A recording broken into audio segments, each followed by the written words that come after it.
Silakan Pak Jarod. Oke, ya selamat malam semuanya. Selamat malam. Kita Selamat malam. hidup di era yang sangat efektif. 15 menit sebelum kebaktian kita mandi masih keburu. Ya, kita bagi yang berkumpul di gereja, ya puji Tuhan, ya sehat-sehat semuanya. Paling nggak bisa fellowship dalam jumlah yang terbatas, tapi bisa didouble ya. Ada yang berkumpul di gereja, tapi yang karena keadaan tertentu harus di rumah, ya bisa mengikuti juga. Ternyata ini juga menjadi ada efisiensi tertentu. Saya juga kadang-kadang pagi bisa khotbah di Surabaya, siangnya Bandung, malamnya Singapura. Terbang pakai Zoom Air. Nah, ya di era seperti ini keadaan semuanya terpengaruh, termasuk di dalam keluarga, sehingga butuh tips-tips tertentu untuk menyiasatinya. Nah, nanti hal yang lebih detailnya ditanyakan di sesi tanya jawab. Jadi saya akan menyampaikan hal-hal yang berupa esensi, pendek aja. Saya rencana mungkin kalau bisa 20-25 menit atau maksimum 30 selesai dari sayanya. Nah, nanti pas tanya jawab, istri saya bergabung untuk menjawab. Ya sekarang sudah bergabung juga di sebelah saya, nggak kelihatan. Nanti kalau pas ikut bicara, menjawab pertanyaan, nah kita berdua. Ya, saya akan bagikan PowerPoint untuk sistematika yang lebih bisa terlihat. Ya. Berbicara mendidik anak remaja, SMP, SMA, maka saya selalu mengawali dengan mengenalkan anak kami, di mana anak-anak kami sudah semuanya lulus kuliah dan bekerja. Nomor satu malah barusan menikah kemarin secara virtual. Agak berani juga mencoba untuk, ya karena keadaan tertentu, sehingga pernikahannya yang harusnya di Bintaro batal. Tapi tetap berjalan. Ya. Nomor dua bekerja di Singapura, nomor tiga barusan saya pulang dari Australia dan sekarang ada di Jakarta. Mereka semuanya sudah lulus kuliah dan bekerja. Nah, kita menghadapi anak-anak generasi milenial yang berbeda konsep. Segala sesuatu mereka pakai konsep. Ya, liburan kita ini konsepnya apa? Mau liburan pakai konsep.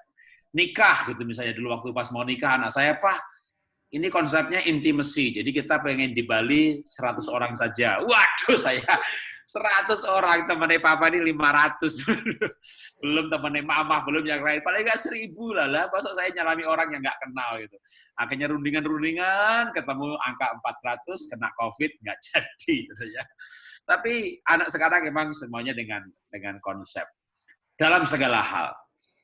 Tapi yang mengkhawatirkan adalah apakah mereka akan tetap memiliki nilai hidup. Nah, itu yang perlu kita concern dan itu dimulai remaja. Masa membangun nilai hidup adalah di remaja, diperkuat di SMA, dan disempurnakan waktu kuliah. Nah, yang paling kritis pada masa-masa remaja adalah komunikasi. Karena pada masa sebelumnya mereka imut-imut banget gitu kan. Sekarang amit-amit banget. Dulu mah namanya anak masih kecil. Iya mah, iya mah, iya mah gitu ya. Itu di bawah 6 tahun. 6 sampai 12 sebenarnya sudah mulai lumayan. Lumayan bandel karena tapi dia nggak memberontak sebenarnya. 6 sampai 12 itu logika, karena otak kiri mulai berkembang, kenapa? Dia pengen bertanya kenapa. Tapi kalau di atas 12 tahun, aku sudah punya pendapat, aku bukan anak kecil lagi. Nah, di situ sering terjadi konflik jika tidak dipersiapkan relasinya. Relasi sebagai apa? Nah, relasi dengan anak remaja sangat berbeda. Mereka tahu kok, mereka cukup pinter ya. Yang papa bicarakan tuh bener kok gitu ya. Cuma aku tuh nggak suka cara papa berbicara. Aku tuh nggak suka cara mama berbicara. Papa tuh ngebosi, mama itu maksa-maksa banget, ngotot, dan seterusnya. Caranya yang mereka banyak permasalahkan. Umur 12 tahun mereka mulai mencari jati diri. Hati nuraninya mereka mulai dibentuk, tapi nilai-nilainya belum cukup. Maka mereka mencari figur. Nah, pada saat seperti itu, maka yang paling tepat peran orang tua sebagai teman dalam arti yang sebenarnya. Betul-betul seperti teman. Dalam arti kita dulu punya teman, ya begitu sikap kita kepada teman. Sikap kita sebagai teman itu akan rasakan oleh si anak. Jadi kita nggak bisa ngaku-ngaku, tapi anak yang merasakan. Belum lagi mereka akan punya beberapa perilaku yang berbeda dengan masa sebelumnya.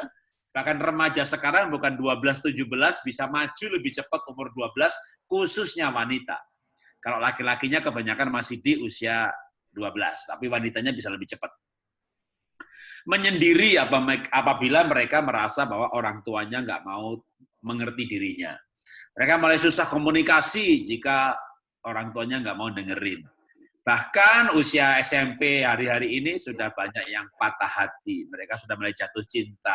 Nah, bahayanya kalau pas jatuh cintanya ini orang tuanya nggak ngerti gitu ya. Tahu-taunya udah patah hatinya baru ngerti. Telat ya. Berarti selama ini hubungannya jauh.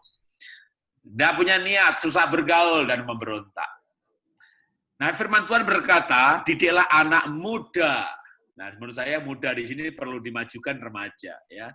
Menurut jalan yang patut baginya, artinya nilai-nilai. Supaya pada masa depannya dia nggak menyimpang dari nilai-nilai itu. Nah, masalahnya gimana menyampaikan nilai-nilai pada remaja pemuda yang komunikasinya susah sekali. Maka bagian terpentingnya bukan nilai apa yang mau disampaikan. Kita semuanya mengerti nilai-nilai itu dari ibadah, dari Alkitab, dari YouTube, dari gadget, dari inspirasi yang dipost di komunitas kita. Masalahnya bagaimana nilai itu disampaikan kepada anak yang usianya remaja pemuda. Maka caranya yang paling utama adalah bagaimana membangun hubungan dengan mereka, yaitu menerima pribadi mereka apa adanya. Apa adanya. Saya kasih gambarnya kekurangan fisik, tapi yang terlebih lagi sebenarnya bukan kekurangan fisik. Anak-anak kita pasti tidak sempurna dengan segala kelemahannya, maka kita harus menerima mereka dengan segala kelemahannya apa adanya. Kita nggak boleh fokus pada kelemahannya, itu artinya kita tidak menerima mereka apa adanya. Kalau orang tua terlalu fokus pada kelemahannya, nggak rapi, kamu tuh nggak teratur, kamu tuh lupa terus, kamu tuh nggak tanggung jawab, kamu tuh, itu berarti kita nggak menerima pribadi apa adanya. Menjadi sahabat juga sangat kritis, ya, atau anak akan menguji kita sahabat atau bukan. Pada saat anak galau, gagal, nilainya jelek, saat dia ada masalah dengan pendidikannya, prestasinya, atau pas jatuh cinta. Nah, itulah saat yang paling krusial kita sahabat atau bukan. Apabila pada saat-saat krusial itu kita sahabat, maka selanjutnya akan mudah sekali yang namanya komunikasi dengan pemuda, remaja, ataupun setelah mereka kuliah nanti. Nah, untuk membangun persahabatan itulah yang tidak bisa tidak adalah sering bersama-sama, karena relasi itu dibangun lewat kebersamaan. Dengan siapa Anda sering bersama-sama, Anda akrab. Di gereja ada berapa ratus orang, ya yang ada sering bersama-sama, Anda akrab. Yang nggak sering bersama-sama, ya makin lama makin jauh dengan sendirinya. Kita bisa makan, kadang-kadang masih bisa dekat dengan teman kuliah yang dulunya sering bersama-sama. Jadi memori itu tidak akan hilang. Nah, kalau orang tua nggak pernah sama-sama anaknya, ya dia pasti jauh dengan anak-anaknya. Sudah bersama-sama, kalau perlu unik lagi. Unik itu yang pertama, merancang. Ya, kalau sekarang PSBB ini sebenarnya kan bukan dilarang pergi. Pergi ke tempat yang sepi malah pasti enak. Ya, coba sekarang ke puncak aja, ke gunung sana cari tempat yang sepi, selama dengan jarak orang lain yang kita nggak kenal. Kalau sekeluarga mau duduk-duduk, sekarang kan di sekeluarga ya di depan semua, mau berdua di depan semuanya nggak masalah. Dulu kan pernah terus direvisi. Tapi kalau dengan orang asing, ya kita rancang liburan keluarga aja. Ya kalau liburan bersama orang lain belum bisa. Yang pasti memori yang unik itu akan membuat fondasi relasi. Relasi itu dibangun seberapa banyak memori unik kebersamaan yang menyenangkan. Saya nanti akan berikan contoh klip biar gampang gitu ya. Nah, kalau sudah bersama-sama sekeluarga, nanti baru melangkah lebih intens lagi, di mana ibu dengan anak laki berduaan, ibu anak perempuan berduaan, bapak dengan anak laki berduaan, saya dengan anak perempuan berduaan. Tujuannya supaya bisa lebih dalam pembicaraannya. Karena biasanya anak itu sehebat-hebatnya kita orang tua, kita adil, kita sudah cukup fair, tetap aja ada kecenderungan bahwa anak tertentu lebih dekat sama ayahnya tertentu atau ibunya dalam bidang tertentu, gitu ya. Jadi misalnya mau ngobrolin soal pakaian, mungkin anak saya perempuan tentu lebih senang dengan mamahnya. Tapi ketika dia mau bicara soal art, lebih nyambung dengan saya. Nah, makanya itu perlunya dating berduaan itu untuk pembicaraan yang lebih berkualitas. Nah, masalahnya adalah betapa susahnya untuk pergi berdua dengan anak. Karena kalau kita ajak mereka pergi, mereka lebih senang pergi dengan temannya. Makanya kalau mau ngajak pergi anak remaja, waktu tempat acara sesuai si anak. Kita yang harus ngalah dengan anak. Berikan waktu mereka dengan temannya, jangan dilarang pergi, baru kita minta waktu dengan teman kita. Waktu tempat acara sesuai si anak. Ya, misalnya lagi, kalau ngajak anak pergi susah, ya ajaklah anak ke tempat menarik yang temannya tidak akan mengajak ke sana. Saya kasih contoh. Nah, Sabtu ada acara nggak? Belum tahu sih. Ini hari Kamis katakan gitu ya. Atau kalau gampangnya ya ini sekarang benar-benar hari Jumat. Ya Minggu dah. Minggu besok ada acara nggak? Nggak, kenapa? Ini mall udah buka nih. Mau nggak? Ya, belum tahu sih. Iya, makanya belum tahu Papa mau ngajak kamu. Minggu kita nyoba ke mall. Ya, aku pikir deh gitu. Ya udah pikir ya gitu.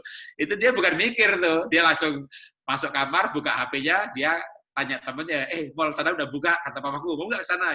Jadi waktu untuk mikir itu dia bukan mikir iya apa tidak, dia cari teman dulu. Begitu ada teman yang mau diajak, nah dia jawab mamanya, apa? Enggak deh gitu. Oh enggak gitu. Nah, minggunya dia pergi. Loh kemana? Ke mall. Loh katanya enggak. Sama teman sih. Itu dengan tegas anak berkata, gue mau ke mall, tapi nggak sama kalian. Jadi ngajak anak yang sudah remaja itu pergi susah sekali. Kenapa? Karena dia lebih pergi senang sama temennya.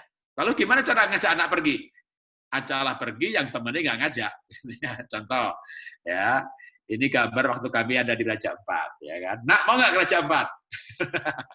Mau mikir gimana? Mau ngajak temennya?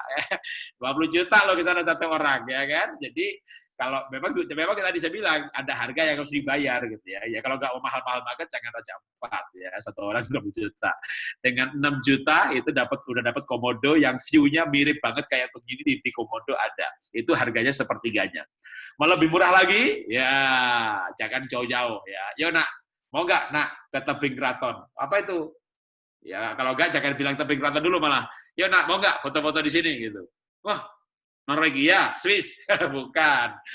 Itu bukan Norwegia, bukan Swiss, itu di Bandung, namanya tebing keraton. Bagus banget, ya bagus. Ini kan tebing, langsung jurang, background-nya gunung, gitu. Maka kelihatan bersih. Kenapa? Karena view-nya langsung lembah, ya.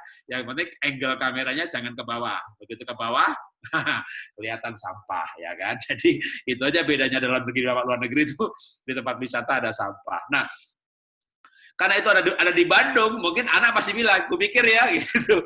Dia cari temannya, susah cari teman di Jakarta yang mau ke Bandung sekarang. Akhirnya dia bilang, oke Pak, mau. Jadi anak itu kadang perlu diajak pergi yang temennya nggak ngajak pergi. Nah, Bapak pikir sendiri tuh, kemana tuh ngajak anak pergi yang temennya nggak ngajak pergi. Itu pasti dia mau. Ya. Soal jauh dekatnya, pikirkan sendiri. Kemarin anak saya, Pak, mau ke Gunung Macan, ke Gunung apa? Cibadak gitu ya, di dekat Sukabumi itu banyak air terjun di sana. Ya cari teman ke sana kagak dapat. Ya udah deh, malah dia yang ngajak saya. Mau nggak Pak ke gunung ke Cibadak dekat Gunung Salak gitu. Ada apa? Wah, banyak air terjun. Wah, saya kebetulan suka alam. Oke, boleh dah. Wah, kita berdua. Jadi kalau mau dating sama anak itu memang butuh trik gitu. Di antaranya adalah ajaklah anak pergi ke tempat yang menarik yang temannya tidak akan mengajak ke sana. Nah, tapi itu butuh harga yang harus dibayar, baik harga tiket maupun harga waktu. Yang memang itulah. Nah, tapi dengan setahun sekali yang seperti ini, nanti yang murah, yang dekat akan lebih mudah. Jadi ini menjadi kebiasaan untuk mendobrak suasana yang misalnya belum tercipta. Karena itu tempatnya unik, maka ya itu ada, saya katakan harga waktu harus dibayar. Kalau ini waktu saya sama anak-anak ngajak mereka ke Dieng. Nah, waktu saya pernah ke Dieng, tapi waktu nggak sama anak-anak itu saya cuma sampai dengan kursor saya ini, tak liatin di belakang yang kayak danau itu. Nah, orang itu biasanya cuma sampai di sana. Begitu ngajak anak, Pak, ini dari ujung sana pasti bagus nih view-nya. Dari mana? Ujung sana. Kita jalan kaki nyebrang danau, naik bukit, ya memang benar view-nya bagus banget. Waduh. Nah, itu kita umurnya udah 50 tahun diajak naik bukit begitu. Tapi ya demi, gitu kan, demi membangun relasi. Atau ini foto waktu kami ajak anak-anak gitu, mau nggak pergi ke ujung kulon? Gitu. Apa itu? Di muka bumi yang besar ini badak bercula satu cuma ada di situ gitu. Akhirnya dia tertarik ke sana. Kita pergi 4 hari menjelajahi kawasan wisata. Seru juga gitu ya, dan itu temennya nggak mungkin ngajak ke sana. Nah, ketika tadi dalam keadaan kebersamaan tadi yang menyenangkan, nilai-nilai itu bahkan akan secara alami akan ditularkan. Dan dalam kondisi yang relasi yang demikian, persahabatan terbentuk. Tapi harus belajar yang namanya nomor 5 ini ya, jaga suasana sukacita. Jangan liburan kemana, pergi keluarga bersama-sama, makan bareng ke mall, ke kafe, begitu sampai makan bersama, ibunya udah gemes nih, sudah lama pengen nasihati. Begitu makan, sudah mulai ibunya, nak, kamu tuh udah bikin nggak sih nanti mau ngambil jurusan apa? Jadi sekarang kamu sudah pikirin dong. Ini rapat keluarga lagi, sudah pergi bareng-bareng, ngomong yang serius lagi. Anaknya udah mulai nunduk, diem aja sampai berkata dalam hati, ini terakhir aku makan sama mereka, gitu ya. Maka orang tua adalah sahabat anak-anak. Di dalam persahabatan nanti kehidupan akan ditularkan melalui kebersamaan yang menyenangkan. Ya. Baru dalam relasi yang baik tadi bisa membahas mengenai pornografi, bisa membahas mengenai gadget, cita-cita, apapun yang akan dibicarakan, tapi dalam suasana persahabatan. Ya, saya lewati beberapa gambar, saya akan berikan klip sebentar ya. Saya akan berikan contoh ya berupa klip sambil dengerin lagu ya, lagu yang saya buat. Belum pernah denger kan saya bisa bikin lagu? Ya. Jadi nanti klipnya ini ada lagunya, bisa diem dulu aja, tapi setelah itu saya cerita lalu kita tanya jawab ya.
dipulihkan, mulut yang penuh dengan tertawa. Berbahagialah orang yang dipulihkan, lidahnya penuh sorak-sorai, lidahnya penuh sorak-sorai. Iya, itu tadi klip waktu kami liburan sebelum PSBB ya, akhir tahun lalu. Itu kami pergi ke Tasmania dan anak-anak pada bilang, "Pah, yuk naik gunung," gitu ya. Kami lihat petanya, satu kali jalan 2 jam, 2 jam setengah, pulangnya lebih cepat sekitar 2 jam. Itu betul-betul sampai ke puncak gunungnya. Dan mau nggak mau ya kita ikut gitu ya, dan benar-benar pendakiannya ada yang terjal sekali seperti tadi yang pas kelihatan anak merangkak ke atas itu terjal sekali. Nah, itu kami lakukan itu cukup biasanya hampir setahun sekali itu kami bikin family time yang betul-betul anak itu menikmati. Bahkan tadinya sebenarnya awalnya hanya satu anak yang paling suka alam, tapi karena kebiasaan keluarga, lama-lama mereka memang kadang-kadang kebahagiaan, kesenangan itu perlu diciptakan ya. Kalau kita nggak pernah merasakan, misalnya kita nggak pernah ngicipi es krim gitu ya, kita nggak akan suka es krim, nggak tahu rasanya gimana. Sama juga ketika anak itu belum pernah diajak ke pedalaman atau diajak pergi ke gunung, ya mereka nggak tahu, tapi begitu menikmati gitu ya, bahwa ternyata view dari atas tuh wow, udaranya wow gitu. Lama-lama benar-benar, dan yang membuat istimewanya itu bahwa misalnya pertama kali anak naik gunung itu dengan kita, pertama kali ke Bromo dengan kita. Jadi banyak hal yang pertama kali dilakukan oleh anak-anak kami itu dengan orang tuanya. Nah, saya dulu nggak punya pengalaman begitu. Pertama kali saya hiking ya dengan teman SMA saya. Pertama kali saya bisa berenang, ya saya malah diajari sama pacar saya. Pertama kali saya setir mobil, pacar saya juga yang ngajari saya. Jadi saya nggak punya memori dengan bapak saya. Kalau saya mengenang bapak saya gitu ya ada, tapi sedikit sekali gitu. Dan bahkan ada banyak anak yang tidak punya kenangan yang indah dengan ayahnya, dengan ibunya, orang tuanya.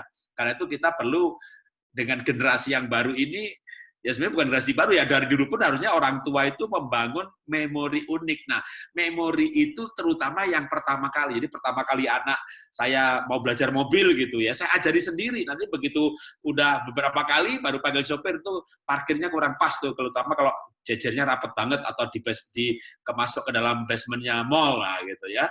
Itu baru panggil sopir, tapi itu pun juga pertamanya saya ajarin dulu. Nah, ini membuat anak punya pengalaman-pengalaman pertama, karena persahabatan itu dibangun lewat banyak hal. Kalau hal yang pertama kali mencoba begitu, itu akhirnya hubungannya betul-betul erat sekali, bukan hanya sebagai ayah dan anak, tapi sebagai sahabat. Ya, dari saya cukup sekian, dan silakan untuk ambil alih kembali untuk sesi tanya jawab ya. Sekarang baru 8:30 ya, jadi kita ada waktu 40 menit, 30 menit, dan istri saya akan ikut menjawab dalam sesi ini.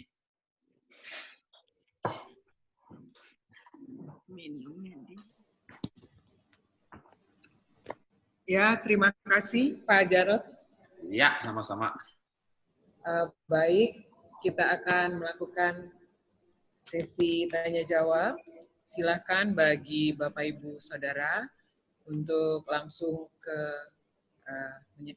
di chat atau langsung ke nomor saya. Sebelumnya mungkin sambil kita menunggu Pak, ini tadi ada beberapa pertanyaan yang sudah masuk. Yang pertama bertanya tentang apa yang dimaksud dengan kecerdasan kognitif pada anak. Gitu Pak.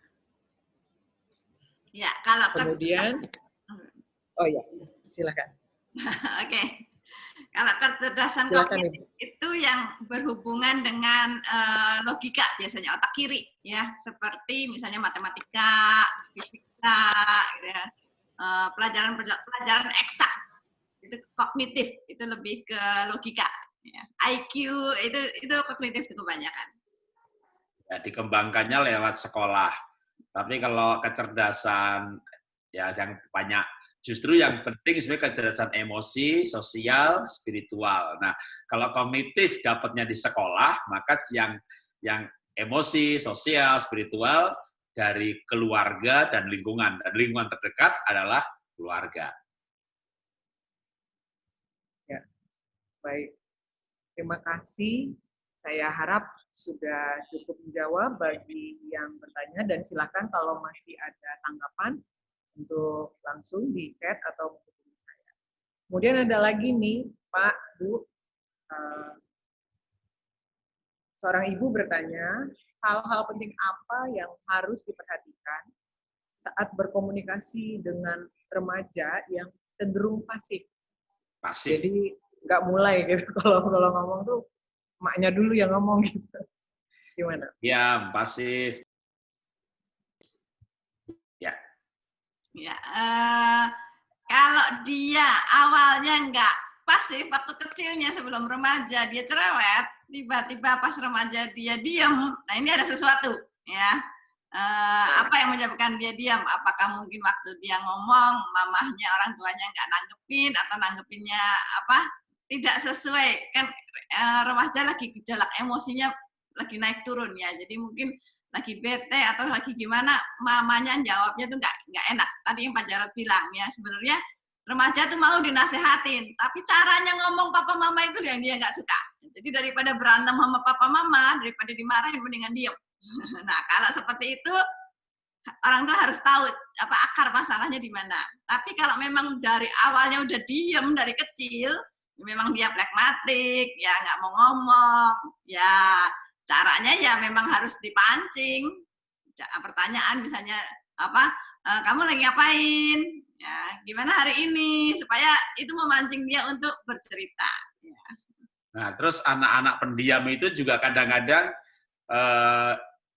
apa ya, nggak suka pertanyaan basa-basi gitu. Jadi kalau ditanya yang basa-basi, jawabnya malah ketus. Nah, maka pertanyaannya yang lebih dalam. Jadi misalnya gini, kalau misalnya dia makan bakso gitu ya, jangan ditanya, baksonya enak apa enggak gitu. Ya enak lah, namanya bakso, nanya apa sih mama gitu kan. Tapi kalau bakso, kamu lebih suka bakso ikan atau bakso daging sapi gitu ya. Jadi itu kan jawabannya ya soal selera kan, pendapat. Jadi kalau mama sih lebih suka bakso ikan gitu ya. Nanti itu misalnya pas lagi diajak makan gitu ya, nanti dia akan, nah lalu itu bisa dilanjutkan lagi ke pertanyaan yang jenisnya jawabannya bukan iya dan tidak. Misalnya punya PR apa enggak? Punya. Titik, udah selesai gitu kan.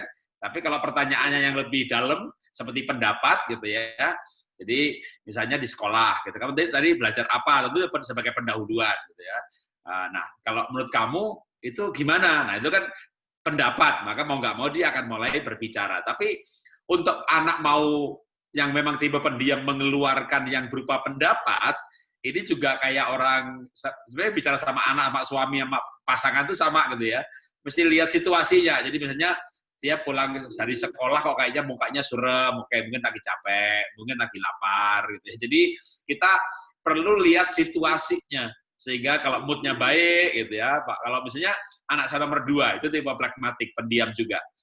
Tapi akhirnya tuh kita tahu bahwa obsesi dia tuh yang dia seneng itu makan.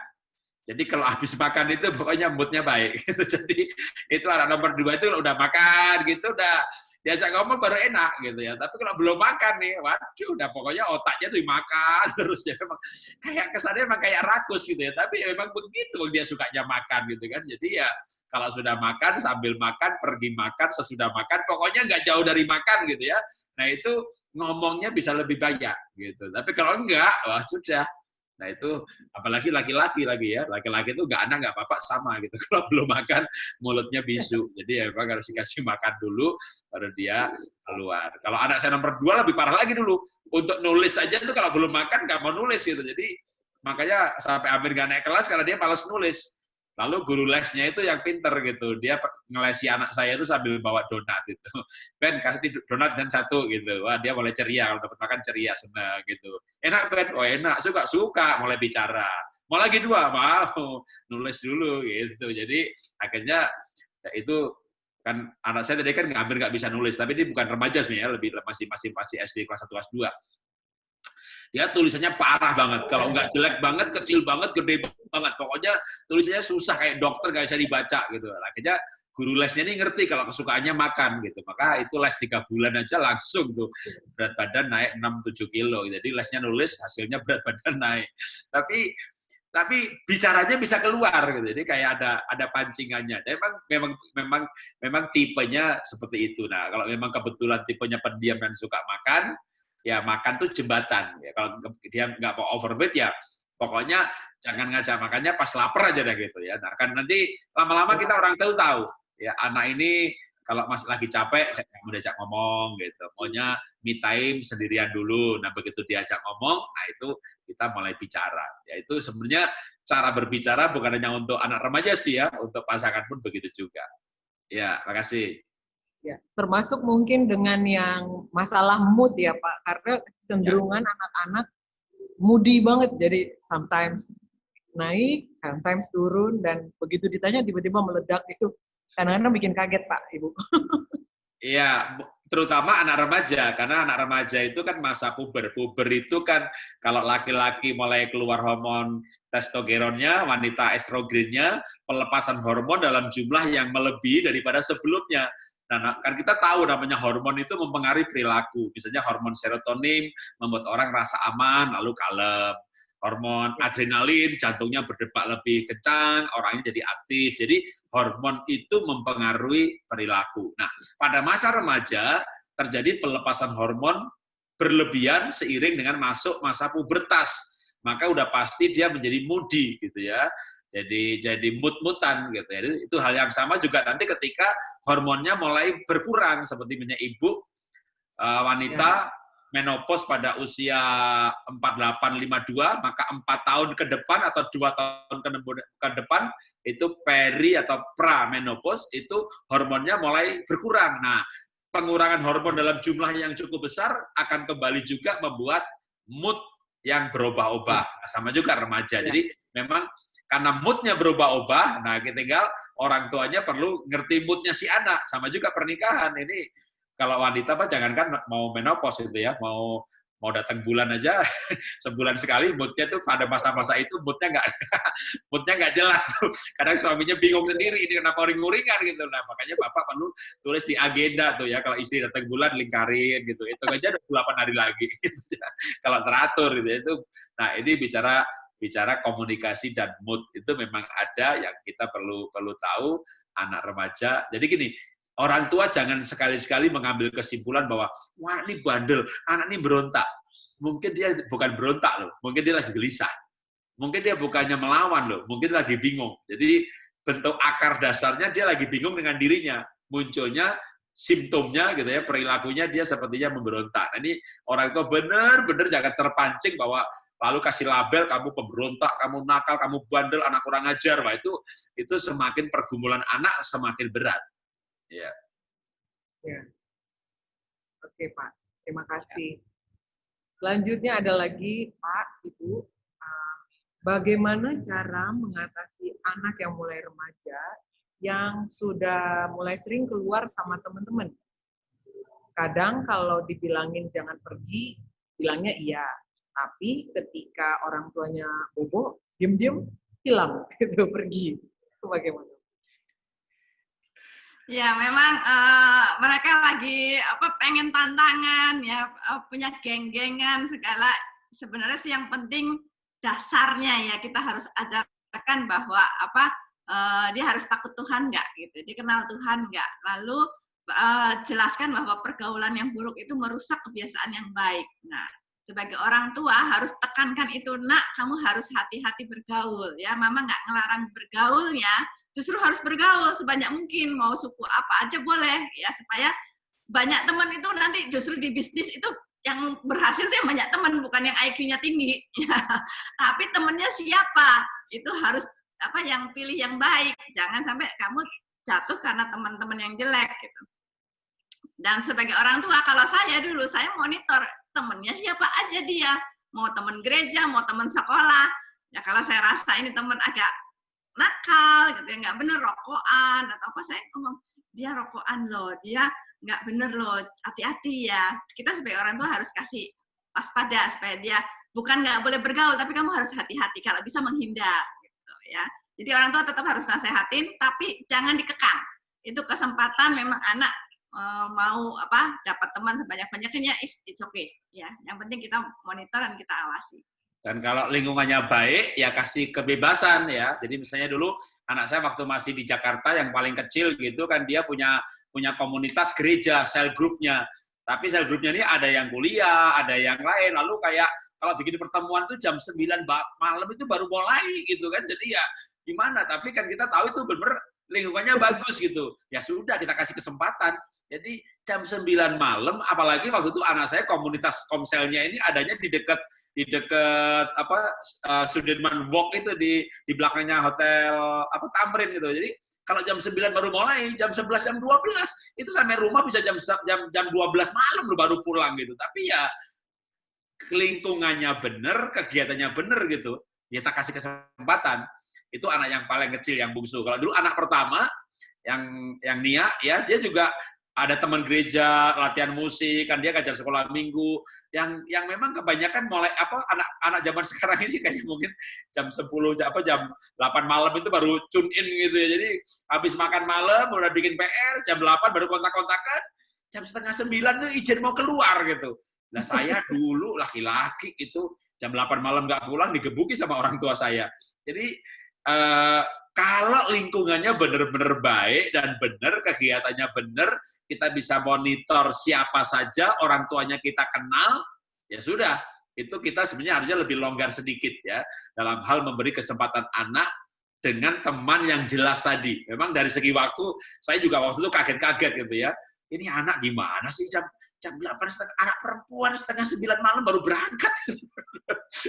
Apalagi saya dari Jawa Tengah gitu ya, saya nggak siap gitu ya, nggak siap dengan pola bergaul mereka yang kegiatan, bahkan beberapa orang tua itu ada yang begini, ini gereja bener nggak sih nih anaknya bikin kegiatan malam-malam begini gitu ya. Jadi nah kalau saya nggak dalam posisi begitu gitu ya, saya kan di gereja saya berarti termasuk pelayan di situ gitu, tapi orang lain gitu lah, ketika mereka kebetulan ada yang ngecek gitu, anaknya teman sama anak saya gitu, bener kok Pak, itu sama perginya sama anak saya gitu. Ada lagi jemaat yang begini, Pak, saya tuh ragu-ragu loh Pak, anak saya jam 8 pergi, tapi saya tanya, siapa yang di sana? Ada Nia katanya. Jadi anak saya itu buat jaminan gitu. Oh Nia, anaknya Pak Jarot, dia ranking, pinter, anak baik, ya sudah, kalau ada Nia boleh gitu. Lalu anak saya panggil, Nia, kamu tuh dijadiin ukuran loh. Ini orang tua itu pada ngizinin karena ada kamu. Nah, kamu jangan macam-macam loh. Kamunya nggak macam-macam, tapi kamu berlima nih. Ada satu yang macam-macam nih. Taruhannya tuh kamu, karena yang lain ini diizinkan karena ada kamu gitu. Jadi anak saya tak kasih tahu, kamu dijadiin barometer loh gitu. Tapi kita nggak larang dia pergi acara-acara gereja gitu ya, yang mulainya itu bagi saya itu juga nggak masuk akal gitu. Masa doa ke sel grup jam setengah 9, jam 9 malam baru mulai gitu. Tapi ya sudah, nanti kamu pulangnya bagaimana? Nah, anak itu nggak ngerti dengan pertanyaan, nanti Papa itu nanya apa sih? Nanti pulangnya bagaimana? Pulangnya ya pulang. Keluar rumah, uduk-uduk, buka pagar, jalan kaki, masuk sampai sini, buka pintu. Jadi, ya kamu tuh jam 12 malam pulangnya gimana? Ya pesen taksi, pesen Grab, lalu naik ke dalam, duduk di mobil gitu. Jadi, kita tuh pulang bagaimana, siapa yang nganter, siapa yang dampingi kamu. Ya, mereka tuh nggak takut itu, ya mereka pulang, mereka percaya pada sistem bahwa Grab tuh aman, itu aman, ya sudah. Pokoknya kita, yang penting acaranya bener gitu. Nah, kalau saya nggak yakin pulangnya bagaimana, kadang saya yang ngalah gitu. Ya udah, nanti kamu diantar sopir atau dijemput gitu. Jadi kadang-kadang anak nggak mikir soal bahaya nanti, karena saya takut gitu ya. Anak saya nomor 3 itu kalau naik taksi nih, katakanlah dari sini ke City Walk ya di Tamrin di sana. Ini kan kalau dulu macet kan bisa 1,5 jam. Nah anak saya itu begitu duduk taksi itu 10 menit pasti tidur. Pasti tidur. Jadi istri saya itu yang khawatir. Nanti kamu naik taksi, kamu cantik, kamu tidur, kamu diputar-putar bawa kemana? Mama ini kenapa sih gak beriman? Negatif melulu mikirnya. Jadi malah anak kita gak jadi iman. Bukan beriman, nah ini Jakarta. Emang Jakarta kenapa gitu ya? Karena ada malaikat. Waduh, kita pernah ngajari malaikat, sekarang dibalikin lagi sama anak kita. Jadi Cuma kamu tuh begitu duduk tidur gitu loh, jangan tidur ya. Jadi kita kasih tahu, begitu kamu dapat taksi, kamu ke taksinya, plat nomornya kirim ke mama. Gitu. Pokoknya 1 jam lagi kita WA, kamu sampai di mana gitu ya, nggak dijawab kalau dia tidur. Jadi, tapi begitu 1,5 jam ada ting-tong, benar pulang ke anak gitu. Jadi itu kadang-kadang hal-hal seperti itu kita alami, tapi kalau dulu kita asal kita tahu itu komunitasnya benar, kita kasih dia kebebasan untuk berkomunitas. Ya. Ya, baik. Terima kasih Pak, Ibu cukup jelas. Ada lagi ini Pak, 2 lagi pertanyaan. Bagaimana cara menegur atau memberitahu tanpa memberi kesan yang mendikte atau menggurui anak? Cara Mungkin menegur yang baik. menegur tapi sebagai teman gitu ya. Ya. Ya, selalu saya kalau mau menegur itu untuk kamu, bukan untuk mama. Jadi misalnya, kenapa kamu nggak belajar? Kalau nggak belajar, nanti nggak naik kelas. Nggak naik kelas, yang malu siapa? Yang malu kamu, bukan mama. Jadi jangan, kamu nggak belajar, kalau kamu nggak naik kelas, mama malu, tahu nggak? Mama ini pendeta. Ya, itu nggak. Ya, wah, berarti aku tahu cara bikin malu mama. Jadi buat kamu, ya, kenapa kamu nggak boleh berteman sama dia? Dia tuh kurang bagus. Nanti kamu jadi jelek juga, kamu jadi nakal juga. Jadi semuanya karena kamu, bukan karena saya, gitu. Jadi itu cara menegur supaya kita tuh bisa diterima. Gitu. Ya, yang paling krusial lagi menegur sebagai teman itu kalau anak jatuh cinta. Ya, jadi dulu anak saya perempuan kelas 1 SMP, ini jadi pas 6 SD naik 1 SMP, tuh gitu ya itu 1 bulan aja sudah ada yang datang belajar bersama gitu ya. Lalu minggu depan datang lagi, ya cowok yang sama belajar bersama lagi. Sekali, 2 kali, 3 kali saya mulai mikir, ini kenapa belajar bersamanya hari Sabtu ya gitu ya. Jadi tiap Sabtu datang gitu ya. Terus waktu itu anak sudah dapat HP yang masih zaman dulu, Nokia jadul gitu ya, baru bisanya SMS gitu. Nah, waktu anak pergi, HP-nya kita buka gitu ya. Wah, dari kalimatnya ini mah jatuh cinta ini anak gitu. Lalu, waduh, kita mulai berdua suami istri ngomong nih, anak kita jatuh cinta nih gitu. Lalu kamu deh yang lebih dekat gitu, ngomongin gitu. Akhirnya ya ngomonginnya sebagai sahabat, bukan melarang jatuh cinta gitu ya. Nah, nanya yang akhirnya dia ngaku, emang aku tuh kalau senang sama dia gimana ya gitu. Nah, waktu itu istri saya yang sempat kaget-kaget. Kenapa? Karena istri saya itu kuliah itu baru pertama kali jatuh cinta, jadi saya itu pacar pertamanya dia. Jadi dia kuliah baru jatuh cinta. Lah anaknya SMP baru jatuh cinta. Lalu saya bilang sama dia, aku sih dulu SMP punya pacar. Gitu. Jadi saya lebih paham gitulah. Jujur saya itu nggak suka sama cowoknya itu gitu. Kita berdua nggak suka ya. Kalau istri saya bukan suka nggak suka sih, dia oke aja. Saya ada feeling nggak suka gitu. Nah, tapi karena ngelihat anak serius gitu ya, saya itu ngajak istri saya begini. Kamu kan kenal orang tuanya kan? Yuk, janjian bikin ketemu. Jadi saya temui orang tuanya. Ya, lalu kita berempat ketemu. Jadi dia suami istri, saya suami istri. Saya bilang begini, Pak, de facto anak kita saling jatuh cinta. Saya tidak tahu bapak ibu nanti jadi besaran dengan kita apa enggak, terlalu jauh bicara hal itu, karena anak kita baru kelas 1 SMP. Tapi kita bikin peraturan bersama, karena mereka masih SMP. Saya tidak melarang anak saya jatuh cinta, saya juga tidak melarang anak bapak mencintai anak saya. Yang saya larang adalah pergi berduaan. Jadi kita orang tua, saya temui ini, saya serius, sampai nemui orang tuanya untuk bikin peraturan, mereka tidak boleh pergi berduaan. Nah, setelah itu kita juga dengan anaknya. Dengan anak kita kasih tahu, papa mama tidak melarang kamu bersahabat dengan dia, tapi tidak boleh pergi berduaan karena kamu masih SMP. Pergi berdua, bertiga, berempat, berlima boleh. Akhirnya ya mereka pergi nggak pernah berdua, tapi pernah nih, Ma, aku mau nonton film, tapi yang lain nggak ada mau. Berarti jadi cuma berdua. Ya udah, istri saya nganter. Jadi benar-benar sebagai sahabat pergi nonton bareng gitu. Mereka pergi bertiga, saya mikir, kok malah jadi kayak nganter calon mantu. Kenapa jadi akrab begitu gitu ya. Nah, tapi itu benar-benar kita kayak sahabat, karena kita nggak marah gitu. Sampai di singkat cerita, mereka itu ada masalah, lalu anak yang nanya, kalau aku tuh putus gimana ya? Wah, papa mama dukung, karena papa mama nggak suka. Loh, kalau papa nggak suka, kenapa nggak melarang? Ya, kalau kamu bahagia kan papa mama bahagia juga. Kan soal jodoh itu di tangan Tuhan, tapi papa sebenarnya nggak setuju SMP itu pacaran, maka yang dilarang pacaran. Nggak boleh berduaan. Tapi kalau bertiga berempat boleh, karena kamu berarti bersahabat. Jatuh cinta itu proses psikologi yang wajar. Jadi kamu tertarik dengan lawan jenis karena memang umurmu udah 12 tahun, tapi tidak boleh berduaan. Nah, jadi dari dulu papa nggak suka, tapi nggak melarang. Itu sekali lagi, kalau kamu suka, papa ikut suka. Nah, ini kan pembicaraan kayak orang antar sahabat berbicara.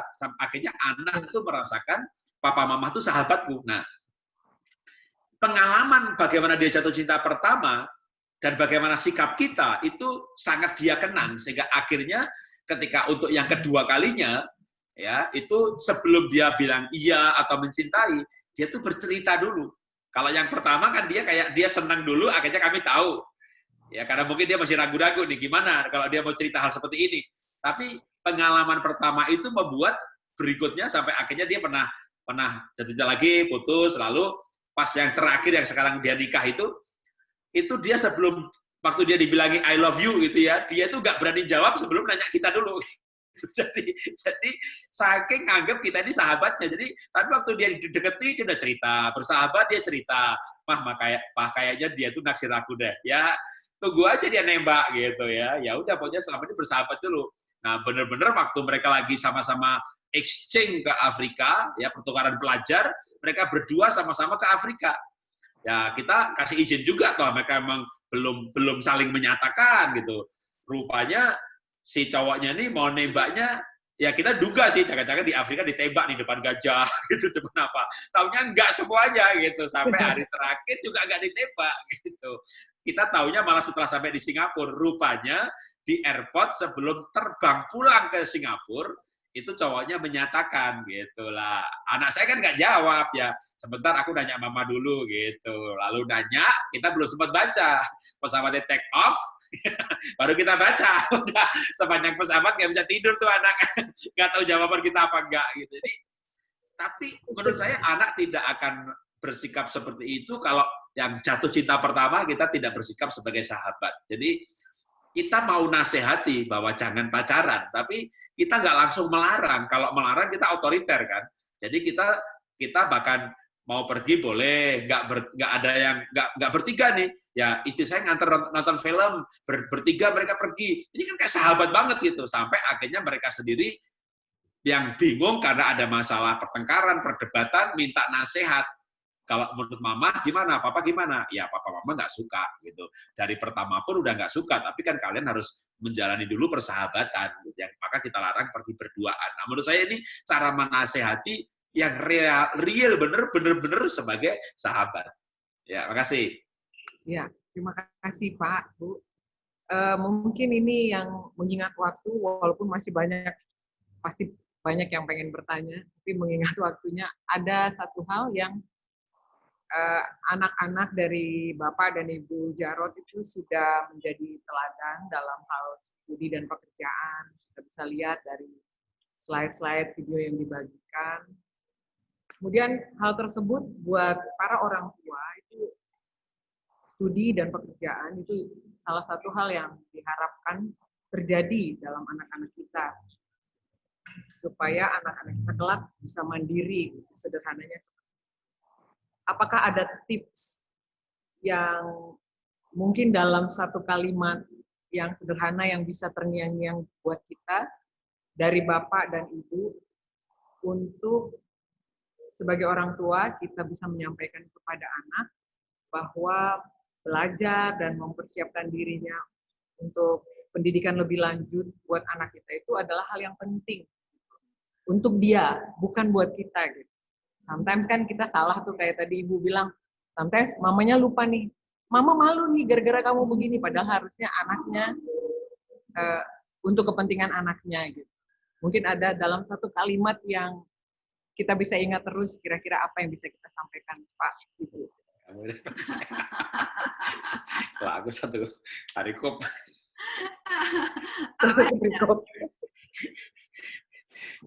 Kalau satu kalimat, dia pendek.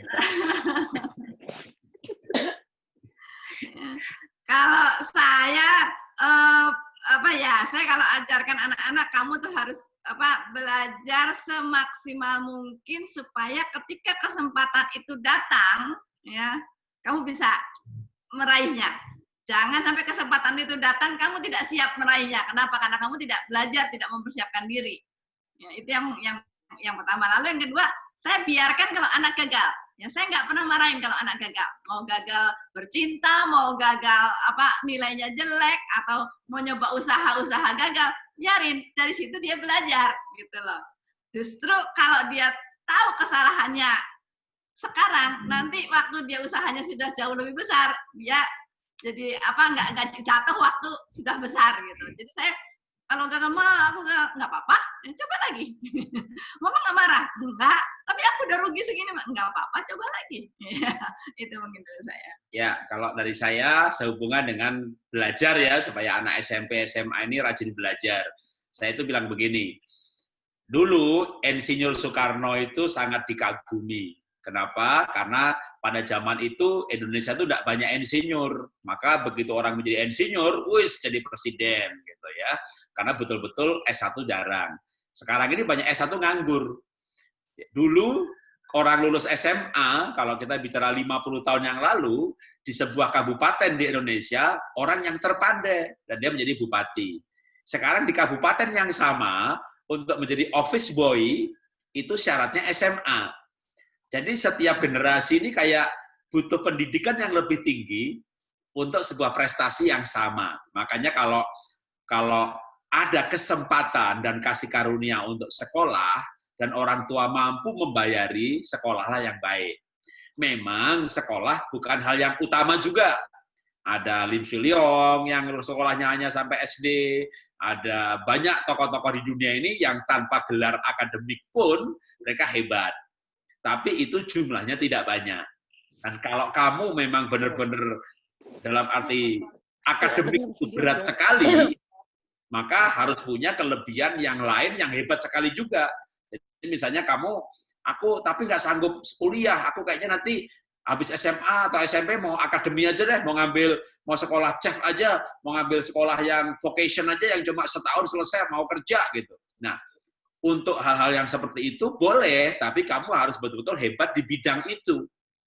Ya, Rudy Hartono juga sampai sekarang hebat karena dia 8 kali berturut-turut pemain badminton. Dia hebat di bidang itu. Jadi kalau kamu tidak hebat di akademik, kamu harus punya sesuatu yang sangat serius yang kamu harus latih dari sekarang. Jadi saya waktu itu tetap menyarankan kepada anak saya, dengan data itu, tetap kamu harus punya pendidikan, mumpung papa mama ini sanggup menyekolahkan. Ya, bahkan waktu itu waktu masih SD saya komporinya lain sebenarnya. Ya, waktu itu kan saya belum diberkati. Kamu harus cari beasiswa supaya kamu bisa sekolah tinggi gitu. Jadi saya tekankan bahwa sekolah tinggi tetap penting gitu ya, walaupun itu bukan yang utama. Sekali lagi yang utama kan kecerdasan emosi, sosial. Tapi karena waktu itu masih SMP itu pentingnya sekolah, ya yang saya tekankan soal pentingnya pendidikan dulu, bahwa setiap generasi butuh pendidikan, semakin sekarang ini butuh pendidikan lebih tinggi hanya untuk sebuah prestasi yang sama. Jadi dia mulai, wah berarti saya paling tidak harus S1, paling tidak itu udah gitu. Ya sekarang aja baru mulai ngompor-ngompori S2, tapi memang saya punya konsep S2 itu setelah kerja.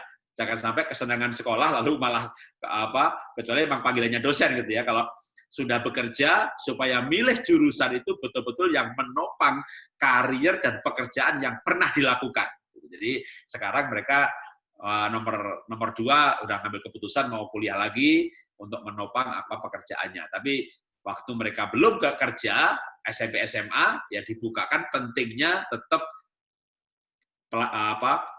kepandaian kognitif ya, dan gelar akademis minimal S1 gitu. Baik, ya. Bapak dan Ibu Jarod, terima kasih untuk penjelasannya, jawaban pertanyaan-pertanyaan yang sudah dijawab dengan lugas dan jelas dan sangat aplikatif bagi setiap kami. Terima kasih. Kami percaya apa yang kami terima dan kami dengarkan itu sangat berguna, khususnya dalam menemani anak-anak kami, menolong anak-anak kami untuk menapaki kehidupan ke depan. Terima kasih Pak Jarod dan Ibu. Sama-sama. Tuhan Yesus memberkati. Amin. Saya kembalikan kepada host dan saya silakan kepada Bang Januario Lego untuk menyampaikan pengumuman.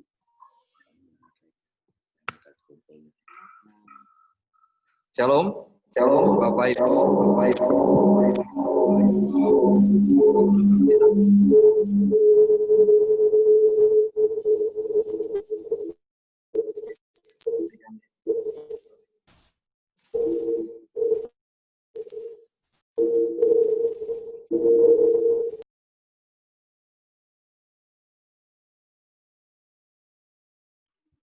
Maaf Bapak Ibu, mungkin tadi agak ini sebentar.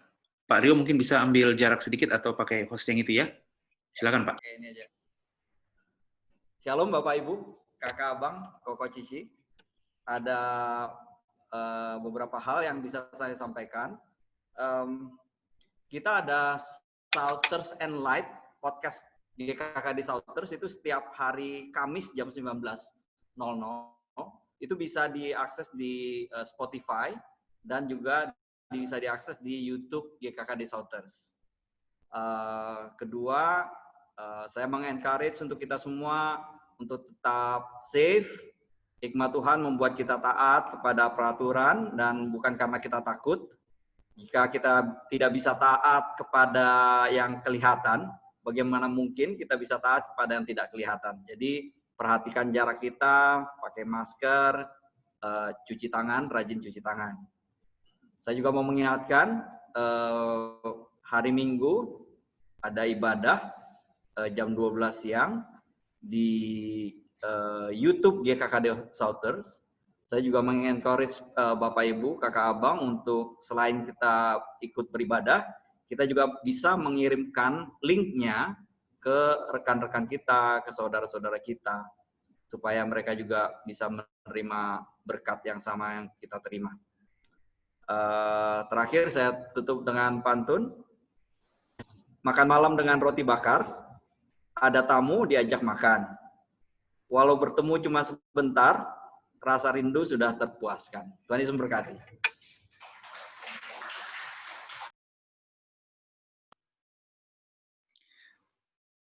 Sekali lagi Bapak Ibu, kita berikan tepuk tangan dengan meriah kepada pembicara kita hari ini, Bapak Jarod. Terima kasih banyak dengan waktu yang sangat singkat, pengetahuannya sangat padat. Kalau kata orang, hari ini daging semua katanya gitu ya. Jadi semuanya benar-benar bermanfaat. Terima kasih, benar-benar terima kasih karena pengajaran yang sangat luar biasa. Kita berharap supaya nanti lain waktu Pak Jarod tetap bersedia untuk kita ajak bekerja sama dan Pak Jarod bisa share firman Tuhan lagi. Oke, Bapak Ibu, kita akan menutup ibadah kita. Saya persilakan kepada Bapak Gembala, Bapak Otto Daniel, untuk bisa berdoa menutup ibadah kita. Silakan, Pak. Kita akan menutup ibadah kita. Terima kasih, Pak Jarod. Tadi juga saya mau menyampaikan juga ya, ada pertanyaan tadi terakhir. Bagaimana kalau anak-anaknya sudah kuliah atau dewasa? Tadi saya menganjurkan untuk punya anak lagi, supaya ilmunya bisa diterapkan. Sayang, jadi kalau yang udah berumur 50-60, semangat, karena pengetahuan ini sangat berharga. Terima kasih Pak, terima kasih Pak Jarod dan Ibu.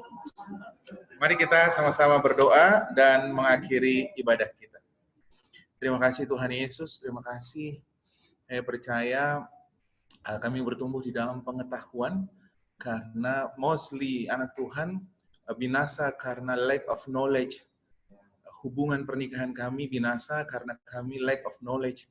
Hubungan komunikasi kami kepada anak kami rusak karena kami lack of knowledge. Tapi hari ini kami belajar oleh pengetahuan, kami dapat mengambil keputusan yang benar di dalam sesuai dengan firman Tuhan, sesuai dengan guidance firman Tuhan. Terima kasih Bapak. Saya mengucap syukur memberkati setiap keluarga. Saya percaya ketika kami benar dalam pernikahan kami, ketika kami benar membangun hubungan suami istri, anak kepada orang tua, maka hubungan kami kepada dunia pun menjadi benar. Terima kasih Tuhan, kayak mengucap syukur, memberkati setiap keluarga, memberkati setiap anak-anak, memberkati setiap orang tua. Kami hidup di dalam kemurahan akan mengikuti kita sepanjang hidupmu. Mata Tuhan tertuju kepadamu bukan untuk mencari dosa dan pelanggaran, tapi untuk melimpahkan setiap kita dengan kasih dan rahmat-Nya. Diberkatilah setiap kita dengan apapun yang kita lakukan. Diberkatilah keluargamu, diberkati pernikahanmu, diberkati pekerjaan dan bisnis yang sedang kau lakukan. Diberkatilah setiap kita dengan pelayanan yang Tuhan percayakan. Kita akan naik dan bukan turun, jadi kepala dan bukan menjadi ekor, yang memberi dan bukan yang meminta-minta, supaya nama Tuhan dipermuliakan. Setiap yang percaya bersama-sama dan saya mengatakan, amin. Amin. Terima kasih. Terima kasih rekan-rekan semuanya, Bapak Ibu, sampai bertemu. Mari sama-sama